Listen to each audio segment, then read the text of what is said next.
When Tibet was lost in 1959, there were about 5,000 libraries destroyed.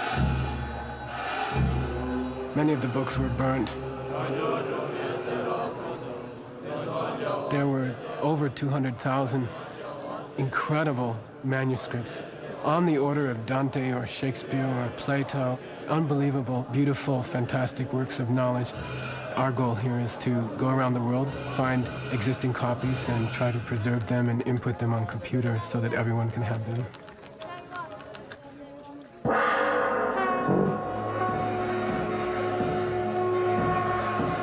First thing we would do is to go and try to document that a certain ancient woodblock exists in a certain location. Maybe it's the last copy in the world. They'll make a Xerox copy or make a digital image of it. Then we get them down here to South India, to this Tibetan monastery that's been relocated here. We have 23 data entry centers here run by refugee monks. They type it into the computer. That gets put into a CD-ROM and also put on the web and distributed free of charge throughout the world. We've finished about 150,000 pages this way. A scholar in the old days, if they wanted to check something, they'd have to go to a library in Asia somewhere, or maybe to Moscow or St. Petersburg, look through the cloths, open them one by one, go through page by page to find something. And now you can do a major research paper in about 10 minutes. The books are spreading all over the world, slowly being translated into English, and the ideas are spreading. I think by preserving the documents, we also help preserve Tibetan culture. It's becoming an unbroken chain of knowledge that's been passed on for the last 2,500 years.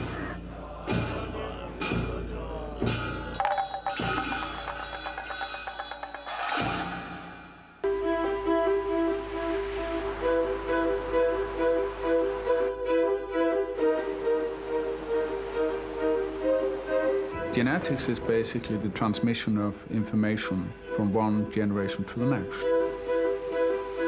Information that goes into making a man.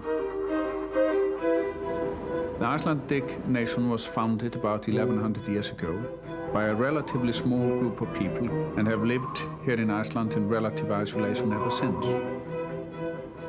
As a consequence, the genetic background of Icelanders is relatively monolithic, relatively homogeneous. In the early 12th century, they started to write down the genealogical records of the settlers of Iceland. Manuscripts containing genealogical evidence or records continue from that time.